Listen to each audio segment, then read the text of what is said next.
I'll see you next week. Sorry. So, not you guys. I will not see you next week. I will not see you at all because this is an audio recording.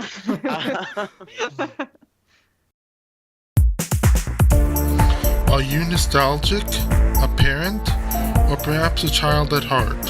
When it comes to children's media, from books to TV shows, and even movies, there's often more than meets the eye. Is it well written? Does it still hold up today? What works and what doesn't? Or maybe you wonder what went on behind the scenes of that work. Together, a trio of adults who are also kids at heart will critique and comment on one piece of children's media each episode. Hello, this is Eric. Hi, I'm PJ. And I'm Rico. You're listening to Beyond the Lens, a family-friendly podcast. Hello, everyone, and welcome to Beyond the Lens. This is Eric, and today, as always, I am joined by Rico and PJ. Say what's up. Hi. Hey. So today we are discussing one of my favorite childhood heroes. This person is not actually a person. This person is actually a lamb. And Shari Lewis had a little lamb, and her little lamb name was Lamb Chop. And everywhere that Shari's hand landed, Lamb Chop always went as well. So how familiar are you guys with the character of Lamb Chop and Shari Lewis as a person? Okay, the only reason why I've heard of this show is because when I was in 6th grade, the song that doesn't end somehow became our class theme song. I'm not really sure why. I don't know if it's because my teacher was a fan of the show or that someone came into class one day singing it and everyone caught on, but it was stuck in my head for years. And then, like, one day in middle school, it bugged me so much that I decided to finally look up, and I saw it was from the show, and I'm like, oh, what? I've never even heard of the show. So yeah, in short, no, I'm not very familiar with the show, other than that song. Well, when I was younger, I was watching Lamb Chop's Play Along. That's probably the show I'm the most familiar with.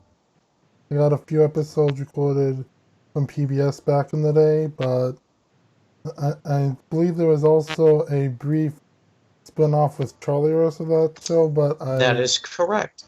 I don't have that much memory involving that show, but I did watch it. So, I want to jump back to the song that never ends really quick, because also while I was in middle school, that song started to pop up again in popularity, and I was like, why is everyone singing this song? Everyone's like, because it's annoying. And I said, do you even know what it's from? They're like, yeah, it's a popular song. And I was like, what is it from? And they're like, it's just a popular song. It's not from anything. And I whipped my head around so quick and was like, it is from Lamb Chop's Play Along, you terrible humans. I was furious. And they're like, what's Lamb Chop? And I was like, you can't sing a song and not know what it's from, you little twits. Like, That was my class. Oh my lord. today I'm going to give you a little history on Shari Lewis, her life, her adventures, Lamb Chop, and we'll get into a lot of weird topics because that's what we do here. So Shari Lewis was born Phyllis Naomi Hurwitz. So we'll start there. So she was born in the Bronx. She grew up in New York. She had one sister. Her parents were both entertainers. In fact, her father was named the official magician of New York City by the mayor at the time during the Great Depression. So he was very, very famous magician. By the age of 13, she had started to master a lot of these magician techniques and these magic tricks. She also went to school for ballet, so she has a lot of ballet training. Some of her other talents and instructions include juggling, ice skating, acrobatics, baton twirling, piano, violin. And then she went into ventriloquism and was taught ventriloquism by a very popular ventriloquist, John W. Cooper. So following that time, she went to study piano and violin at New York's High School of Music and Art. She studied dance at the American School of Ballet and acting with Meisner. So she continued to just basically be me and just not pick one thing. You have to pick all of them, which is what fascinates me about her so much. So as you continue, as she gets older, she starts to figure out like what she wants to do and how she wants to expand her career. So in 1952, she entered a contest on Arthur Godfrey's Talent Scouts, and her puppetry won first place. This was a CBS television series, and from there she hosted various children's series throughout the decades. She did ventriloquism with other characters on various other shows. Lamb Chop actually premiered on Captain Kangaroo in March of 1956. Simultaneously, Charlie Horse, Hush Puppy, and Wingding were all their characters that she introduced on the show as well. She had a show called Sherryland for a while, Sherry and Her Friends. It's expanded constantly over the place. In 1960, she was given her first network program called The Shari Lewis Show. It replaced the Howdy Doody Show, which was, of course, another ventriloquist performer. The show ran about 3 years through September of 1963. Featured, of course, Lamb Chop, Hush Puppy, Charlie Horse, Wingding. Wingding is a black crow puppet. What was very interesting about each of these characters was that they were very simplified. They were all sock-based puppets, and there wasn't a whole lot of work done to them because you have various styles of puppets that existed. This is the time that Jim Henson was getting popular and doing various things. You have other television personalities out there and different television children's programming doing very similar or different things, similar things with different concepts. So you have her and Mr. Rogers doing very similar things, but one of them used puppets and one of them talked directly to the camera kind of thing. Shari Lewis also did a lot of acting throughout the 60s, 70s, and 80s as her own person.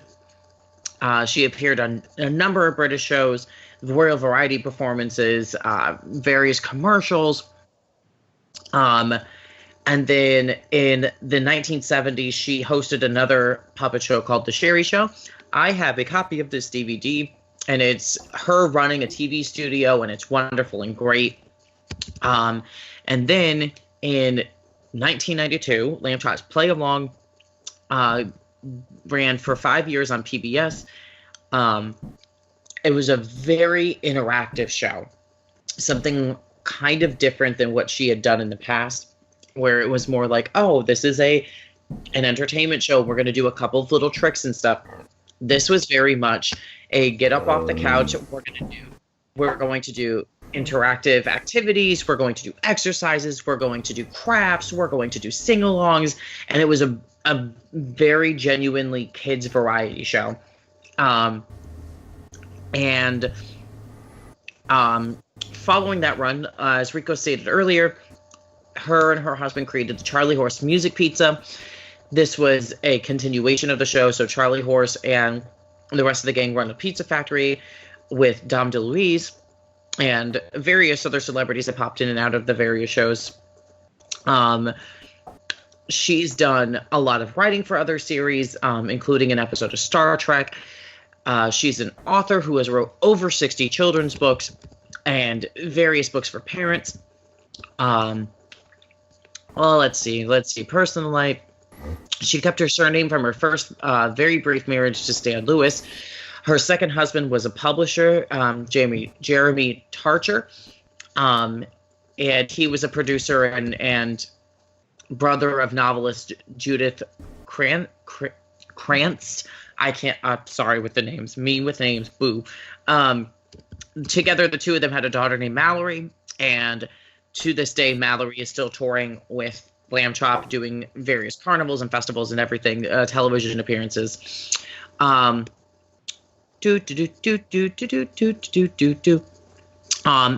continued the legacy with Lamb Chop during Shari's the 90s with Shari. She wrote a lot of episodes for Lamb Chop's Play Along and the Charlie Horse Music Pizza, and then from there continued to go on tour. In 2000, Mallory legally changed her last name to Lewis, so that way there was distinct recognition between the two of them. Right before her death, Shari Lewis ended up selling the rights to Lamb Chop to DreamWorks. So DreamWorks is the current owners of the Lamb Chop franchise. However, her daughter Mallory still owns the live performance rights to Lamb Chop. So anytime you see Lamb Chop in person, it is Mallory that owns the rights to that. Anytime you see Lamb Chop on television or DVD or anything like that, it is DreamWorks distributing it. Or if DreamWorks decided to ever do that, it would be DreamWorks distributing it. But DreamWorks doesn't want to do that because they're dumb. Anyways, Shari Lewis was treated for breast cancer in the 1980s. In 1988, she was diagnosed with uterine cancer. She had a hysterectomy, and she was given 6 weeks to live. She got the hysterectomy, went through chemotherapy.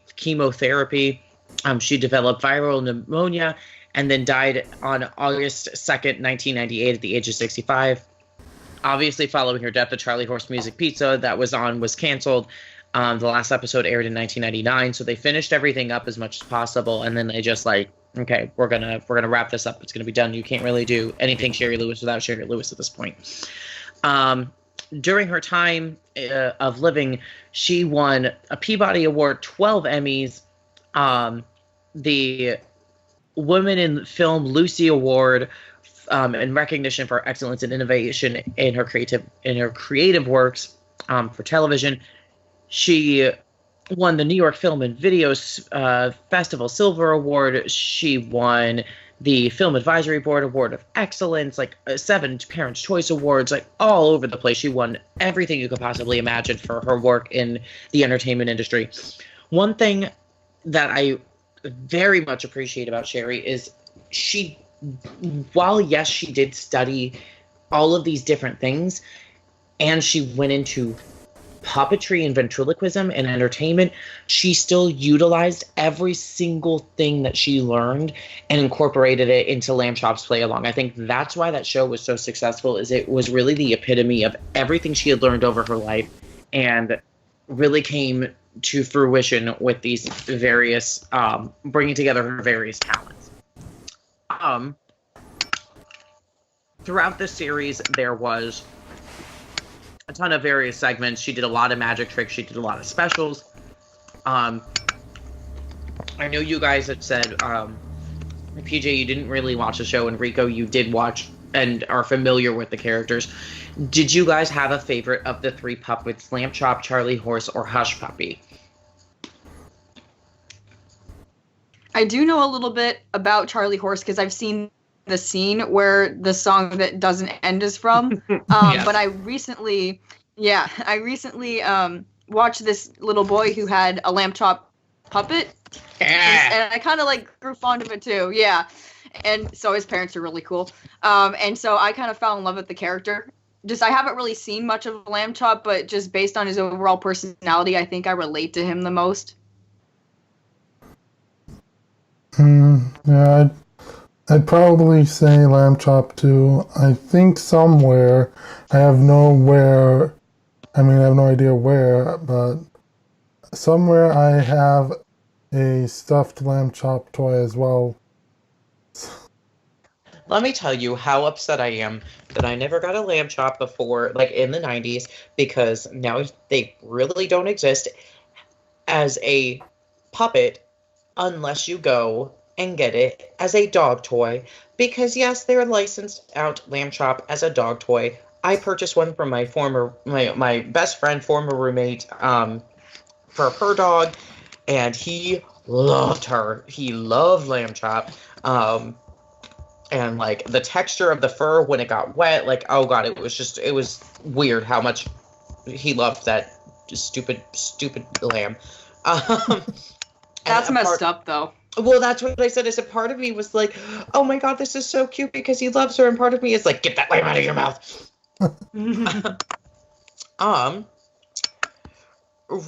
For me personally, I think as a kid I was like, Lamb Chop's cute and funny.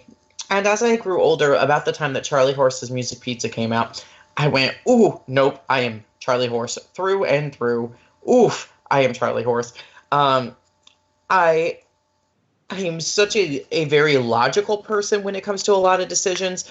Obviously, yes, I am watching a show with ventriloquism and puppets and everything, so there's a lot of like disbelief happening. But oof, Charlie Horse, when he gave sass, he gave it real good. Rico, I'm gonna go with PJ. Your favorite segment is the only one that you've seen, which is the song that never ends. We're just gonna continue to circle back to that. Yeah. Rico, did you have a favorite segment that you distinctly remember from the show, or a song that may come to mind?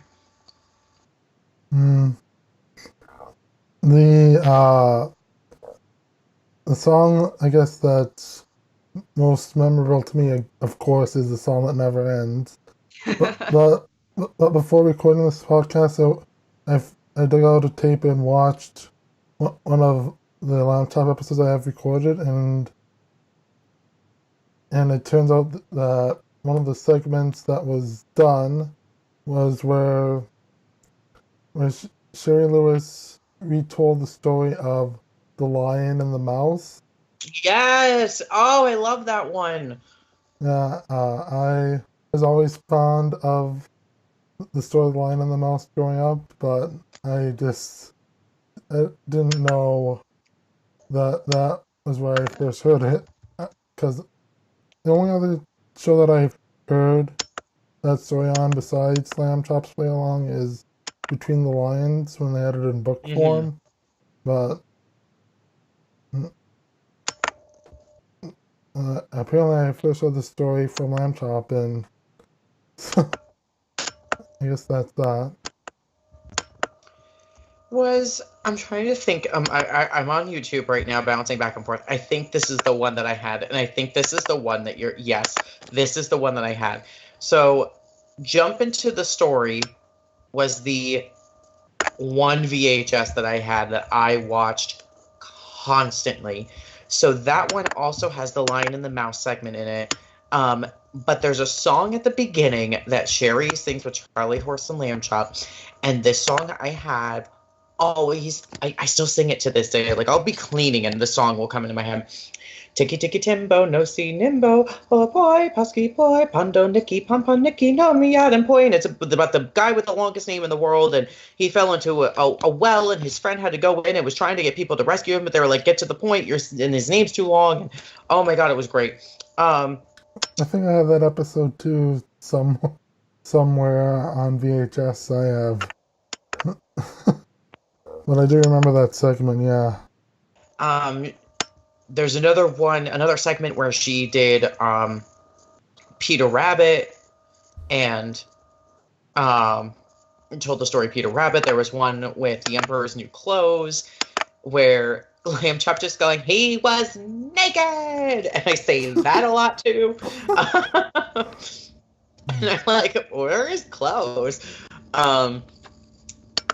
So, oh my god, she just had so many wonderful segments. There was one segment that I was never a fan of because it was just so odd, and she did this not often, but often enough that I was like, ugh, was she did like random songs and dances, but then she did like full-size like costume Lamb Chop Charlie Horse Hush Puppy dancing around, and I was like, this can stop. This is uncomfortable. Lamb Chop is a sock puppet. Please do not make this more uncomfortable than it needs to be. Thanks. Couple random things about Lamb Chop and Shari Lewis as we're bouncing. Oh, there it is. There's that giant dancing Lamb Chop. I won't my document scroll. So this is something that I was not aware of, and I'm not sure how 100% true this is. So after gaining popularity, Shari was given her own show, take over for Howdy Doody. We discussed that a little bit. However, after the show ended in 1964, the network said, oh, we need to record the Democratic and Republican national conventions. We'll just use these tapes. And they recorded over Shari Lewis. And if I were Shari Lewis, I'd be pissed. I'd be like, excuse me, what do you think you're doing? Give me my tapes. So a lot of that footage no longer exists from her from the Shari Lewis show, and that was very upsetting to know.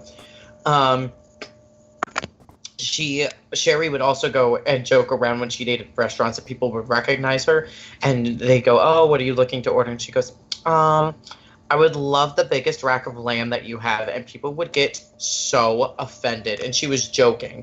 But, you know, she likes to joke around like that. She's an entertainer. She likes to get the reactions out of people. One of the other things that I love about Shari is that she studied, obviously, instruments like piano and violin, but she also studied how to be a conductor, and she's conducted major symphonies in the U.S., Japan, and Canada.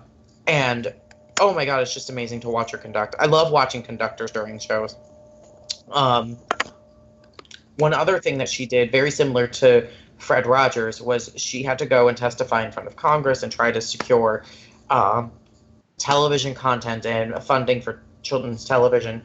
Lamb Chop was granted permission to testify as well with Shari, and gave this entire speech about, you know, to protect children against bad content on television. So obviously with PBS coming in, with children, there needs to be like less violence and that kind of stuff. And PBS was that, during the 90s, was that really big culmination of everything that everyone had worked for through the 60s, 70s, and 80s.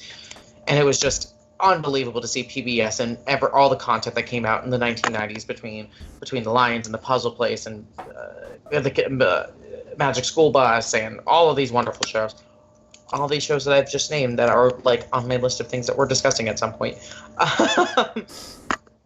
So, what do you think makes puppetry so fascinating, regardless of what variation of puppetry it is?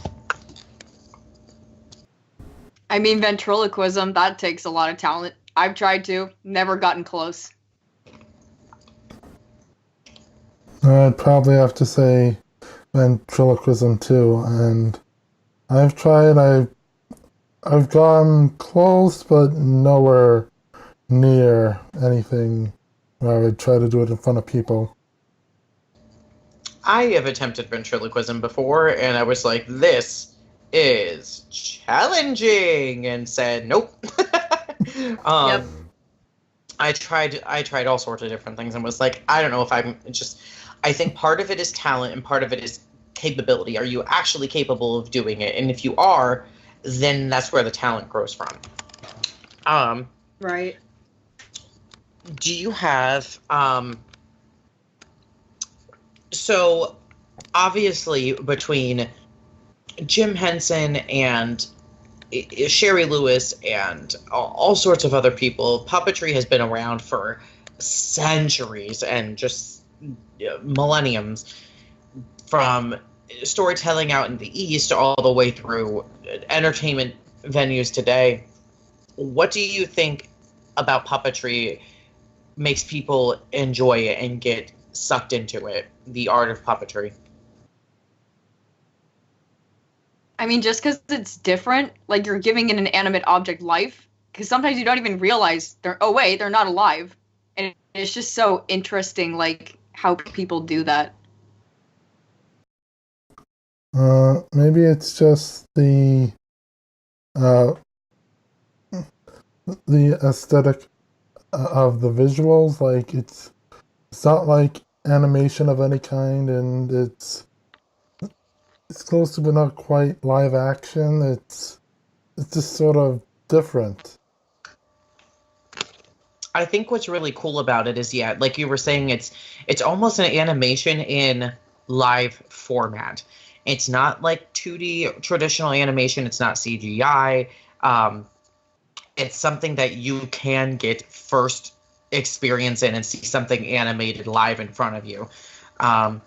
You have, different levels of puppetry from, you have Shari Lewis with the, I don't like calling them sock puppets, but that's the easiest definition term of what they are at the base. Jim Henson did a lot of exploration with puppetry. You have your basic puppets that he started with, and then you have the Muppets and Sesame Street characters, and then all of those go through various, like the hand and rod puppets, like Elmo, to Big Bird and Snuffy the Snuffleupagus. But then you also have stuff like The Wubulous World of Dr. Seuss. You have Labyrinth and Dark Crystal, which go in a completely unique route with puppetry. You have newer shows like Sid the Science Kid, which does digital puppetry. So Splash and Bubbles, which also does digital puppetry. So they'll record it's kind of like motion capture, where they'll do the puppet stuff and then they'll use that as the computer will animate it in live time. So it continues to just unbelievable advancements. One of the latest puppets that I've witnessed in person is the King Kong show in New York City. And it's from I believe it's from the same team that did Walking with Dinosaurs. And this King Kong puppet is 20 feet tall, 2,000 pounds, operated by, I think, 16 people. It is the most unbelievable thing I have ever witnessed in my entire life. But then that also brings up Walking with Dinosaurs and the How to Train Your Dragon experience and the different puppetry that's at the theme parks, like the Velociraptor that you can meet at Universal Studios. So there's just so many different opportunities to expand and explore and creatively come out with various forms of puppetry. And I think that's what's great, is no matter where you think it stops, there's more to explore with it and there's more to do. Rico, being somebody that watched, what do you think makes or made Shari and her material and her character so memorable to audiences? I'd say it's her unique personality. I mean, there's various people, like you've mentioned before, with Jim Henson or Fred Rogers, but Shari Lewis is like in a camp all on her own. I don't even know how to describe it. I think with me, when I watch a show, I have to connect, especially a show like that, I have to connect with the person first and then the rest of the characters. And I think Shari felt like if she was a very motherly person and character as herself on the show. She had a very welcoming environment and very fun, almost like a fun aunt vibe to her. And I think that first is where the connection is made. Then from there, you connect with all the different characters, who all three have, the three core characters have very distinct personalities. And you're able to, see them in real time, get their personality. It's just, oh God, I love them so much. Do you think Lamb Chop is still relevant currently? Why or why not? I mean, you don't really see too many puppet shows anymore. And, like, the fact that my nanny kid, like, was able to get a Lamb Chop puppet, I mean, and his parents know about it.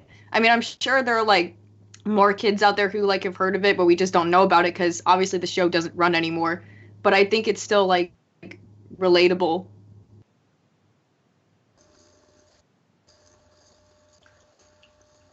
I guess my next question will, I think if Lamb Chop was brought back, she would be way more relevant. However, do you think there is even remotely a possibility of Lamb Chop ever coming back into the public consciousness with what today's entertainment industry, especially for children, looks like? Do you think this format will work still? I mean, sadly, no. Just because, like, you've seen all the, I mean, most shows are, like, turning to animation. You know, there used to be, like, claymation, too. I grew up with a show that involved claymation. That's not really used anymore. Yeah. It's just kind of sad. Well, I guess it depends on, like, how it comes back, because as we watched an episode to prepare for this podcast, like, honestly, I actually got some Zoom vibes from the show. Yeah. And so I think if it's done right, I think it's possible it could come back and it could work. It's just like, how are we going to give that a try? I think what my issue is I don't think the format would work on television. If we were keeping to the Lamb Chops play along format the way it was, and just basically copy pasting with same and new characters and that kind of stuff, I don't think it would work on television. However, because DreamWorks owns the property, and DreamWorks is constantly putting material out onto Netflix, I think being able to do something like, so they did the Carol Burnett show, they did Julie's Green Room. I think doing something like this with Lamb Chop, even if it's like, we'll do it for, 10 episodes to start, we'll see how it goes. Maybe we'll do like a grand total of like 50 episodes, but that way you have one, puppetry remaining in the public consciousness that's other than like the Jim Henson Company, and two, you're able to keep Lamb Chop in the public eye as well, and say, Lamb Chop's been around since the 50s. She has the fact that, you have characters like Mickey that have been around since 1928, and you have Thomas that has been around since 1945, and you have all these fairy tales and all these other different characters. I feel like Lamb Chop is, for preschool television, and especially for puppetry, is just as relevant in that aspect. And it's just a shame that she's just kind of disappeared off the planet.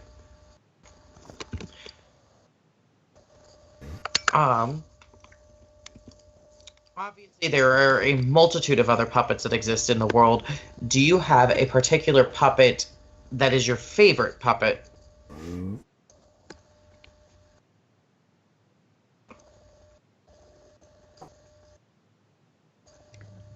Like, on the show or just in general? In general, just any puppets from any franchise or any creator. And why do you like them? Well, I think we talked about it during our pilot episode, but Julia from Sesame Street. I'm so appreciative of Sesame Street for bringing on an autistic puppet, just because the character for me is relatable. And, we're finally getting some representation for autism. I thought that was really cool. Even though I didn't grow up with Julia, I wish I did. Mm-hmm. I mean, for me, it's sort of hard to pick just one from any franchise, but I guess another show that involved puppets that I remember growing up, which again was from the 90s on PBS, is the show called The Puzzle Place. Mm-hmm. There was, I don't recall exactly watching that show on PBS, but I did get various home video releases from that show. I guess if I had to pick from that show, I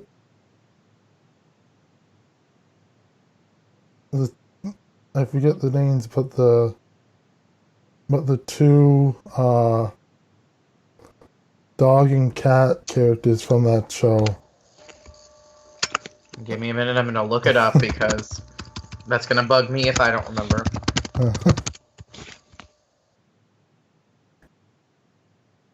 The puzzle place. The puzzle place. Let's go down to the puzzle place. And while you're looking it up, one story that I remember from my childhood with the puzzle place is one of the home video releases that I had. It got really worn out, and it wasn't even just from me watching it a bunch of times as a kid. It was Jesus. It was also from the fact that when I think it was 3 at the time, for whatever reason I had the brilliant idea to stick a feather in the VCR. And so it did some damage to something on the inside. And so now, at least with that tape, with this tape, you have to, you don't rewind it when you're done watching it. You eject it, and then you're supposed to rewind it when you want to watch it for the first time. Mm-hmm. Why, I don't know, but just something that stemmed from the damage I did by putting the feather in the VCR. You know what's really okay? So the Nuzzle and Sizzle are the name of the cat and the dog. Mm-hmm. I don't know why I'm coming to this realization right now, because this is obvious. So you know how, like, in the voice actor community, there's like the same, like, you'll see all the same names working together a multitude of times in just different combinations, because that's how the voiceover industry works.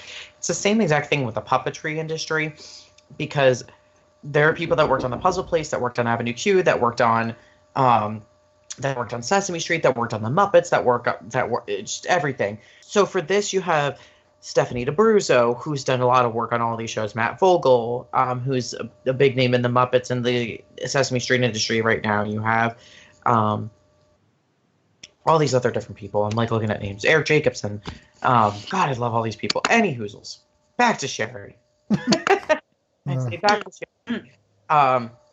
One of the other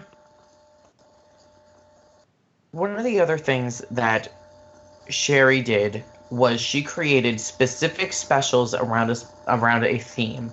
So she did a special about manners called The Land of No Manners. She did one about numbers called The Land of No Numbers, which was one I can quote that inside and out. The Land of No Numbers, I can sing that song.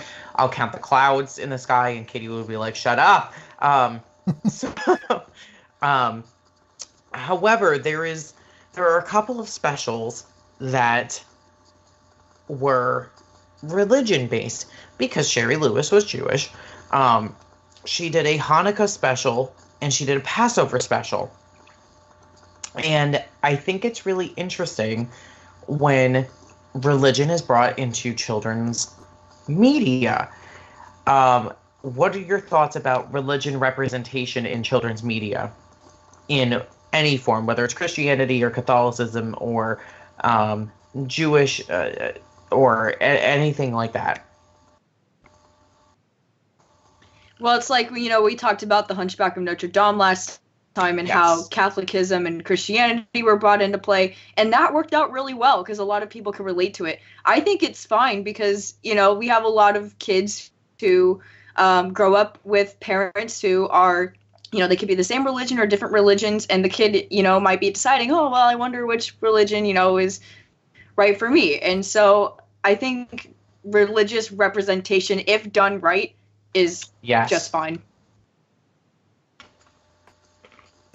For me, I share some of the same things, but one thing that I'm not so sure about when it comes to religion and children's media, at least when it comes to Christianity, and I am a Christian, is like just the idea of trying to take an existing secular children's franchise and turn it Christian. Yeah. And one case that I actually didn't even know until I actually came across a post about this on Tumblr and I looked it up. Apparently, the creator of JJ the Jet Plane was Christian. Oh, wow. I forgot about that one. And apparently he took existing JJ the Jet Plane episodes and redubbed the narration and other characters in an attempt to make the episodes fit a Christian audience. It was so funny because I was looking up JJ the Jet Plane to look at how the animation holds up, and I'm like, oof, because Katie, my roommate, grew up in Germany for a while, and they got British television satellite coming through. So she said, "Oh, JJ the Jet Plane," and whatever the lady's name was, and I was like, "That's not her name. Her name is Brenda, and they live in Terrytown." And she goes, "No, it's this lady, and she's British." And I was like, "What are you talking about?"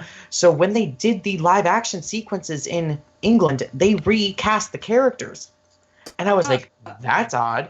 So I was looking up to compare, and I skimming through an episode, and it was an episode that I had watched before, and then it got to the end, and it's JJ remembered to get along with everyone, just like God wanted it. And I was like, what? Where did this come from? That wasn't on TV. Where did this? What?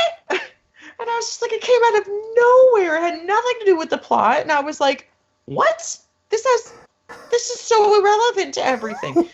But going back to Lamb Chop and some of these other shows, Rugrats also did several different religious episodes because the way they put it is that Dee Dee's family was of Jewish descent, so they celebrated all these different holidays as well. The way that they're represented in Rugrats and Lamb Chop it's not necessarily done in a religious context. It's done as, we are celebrating this holiday. This is why we celebrate this holiday. It's to celebrate this person or this situation. And this is what happened in that situation. They tell it like it's a story, as opposed to, this is part of our religion and this is why we celebrate our religious holiday and blah, blah, blah, blah, blah, which I think is done very uniquely because it opens up the context of the religion to a wider audience. Mm-hmm. Mm-hmm. One of the other things that I really appreciate is that if you do it correctly, you can get a chuckle out of it and figure out, so example, there's the Hanukkah versus Hanukkah and the age versus the CH debate. So that was in the Lamb Chop Hanukkah special where they go, Charlie Horse goes, "It's Hanukkah," and Lamb Chop goes, "No, it's Hanukkah," and Charlie Horse goes, "No, it's Hanukkah." And she goes, "Okay, Charlie Horse, is my name Lamb Hop?" And he goes, "Oh no." My gosh. And she goes, "Is your name Harley That reminds me. That reminds me of Jeff Dunham with his puppets. What are the two puppets that always argue, Peanut and the jalapeno? Jose. Oh my. Yeah. Now I know where he might have gotten that inspiration from. Yep. Oh god, and I love it.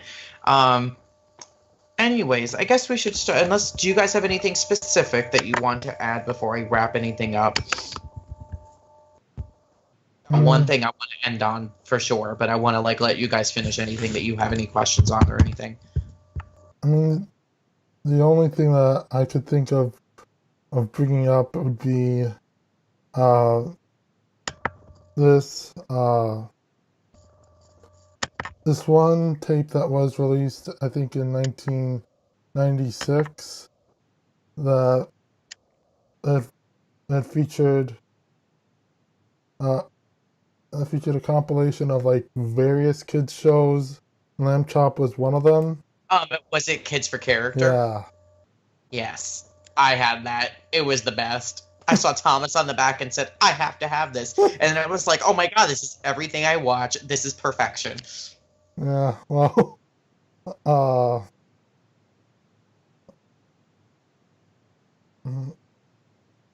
forgot what I was going to say about it. Was it the jelly beans? Because I can also recite that almost by heart. I haven't seen that in quite a long time, but You just jogged a memory of that, yeah. So PJ, what happens in this thing is they're doing 6 pillars to build character, and it's like different episodes of different television series come in, and they're like, oh, we're going to teach about this thing. So the puzzle place was trustworthiness, and Lamb Chop was about fairness, and the Magic School Bus was about responsibility, and they did all these different things and showed like segments from each of these shows. So Lamb Chop segment was about Lamb Chop and Charlie Horse both wanted an equal number of jelly beans, and Shari counts them out, counts them even, and Lamb Chop goes, no, Charlie Horse has more blue jelly beans than I do. So, like, this entire segment is about her trying to resolve their issues, and they get through the entire song. And she goes, okay, eat your jelly beans. Like, I think everything's good. And both of them go, I don't really like jelly beans, and walk away. Oh, I love it. Wow. Wow. If that's not kids in a toy store or, like, food, I want this thing. Nah, I just wanted it because of yeah. So that reminds me of the one Arthur episode where George has a hard time saying no to Buster, and it causes him losing a lot of things, and so he tries to practice saying no to Wally. Yes. And sending to be Buster, and eventually he ends up caving into Wally as well, giving him the juice, because that was what he was trying to practice saying no to. And then Wally says, pineapple? Yuck, I hate pineapple. And then throws it away.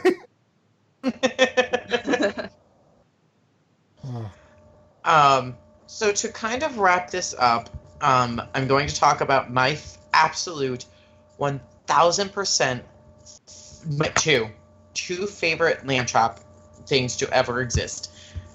The first one is Lamb Chop and Shari's guest appearance on the television show The Nanny. And it is... Oh, they were on The Nanny. I freaking love that show. Oh, my God. It's a season 2 episode towards the end of the season. And they get... Cece Babcock gets the rights to Lamb Chop the movie. And Mr. Sheffield's like, absolutely not. So the two of them come over to the house. And oh my God, Lamb Chop is so dirty. And it's hysterical. Like, she said... And the jokes... How I missed this episode? Oh my God. My Go gosh. find it right now. It's so good. Yep. She does this entire thing about like, you know, is Shari needs a manicure and starts going and twitching. She goes to Mr. Sheffield and starts flirting with him and goes, my room later. And Fran goes, you better bring a rubber glove with you. Like it's so funny. Best episode of The Nanny, best like. Hands down best episode of like any TV series I've watched because of the chemistry. That is one heck of a crossover. It's so good. And it was unexpected, which was what made it great. The other favorite clip, which you can definitely find on YouTube because I've watched it like yesterday, there is a segment on YouTube. It's called Curse Along with Lamb Chop. She really doesn't curse all that much. What it is it's Lamb Chop is drunk when she comes out on the stage and is just like one of her friends when she drinks, which makes it hysterical. The entire thing is she is drinking and criticizing Shari the entire time. And oh my God, it's the best thing you ever see. Because you think like Lamb Chop is theoretically 6 years old and is now wasted. And it's like things that should not be happening right now, but oh my God, because it's a puppet, like all rules are thrown out the window at this point, and it's just so great.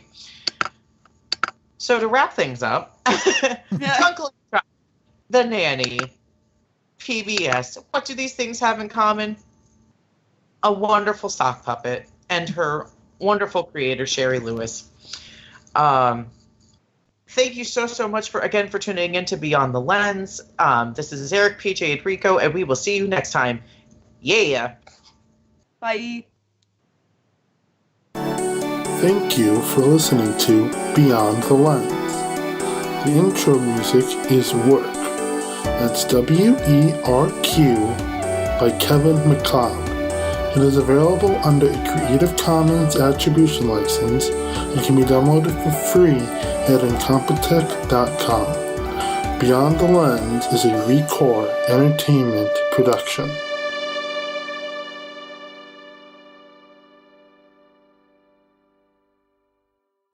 What is our next episode about? How funny you should bring up religion in children's media, because I kid you not, the next topic we're going to be talking about is Veggie Tales. Wait, was my pick? Yeah. Oh, man. Oh, I can't wait to talk about the cringy animation. And my favorite song. Oh, I am ready. Let's go, PJ. All right, I'm ready too. I'm so excited. All right, I don't thank you. sound excited, but it's because I'm. Oh, you're tired. Yes. That too.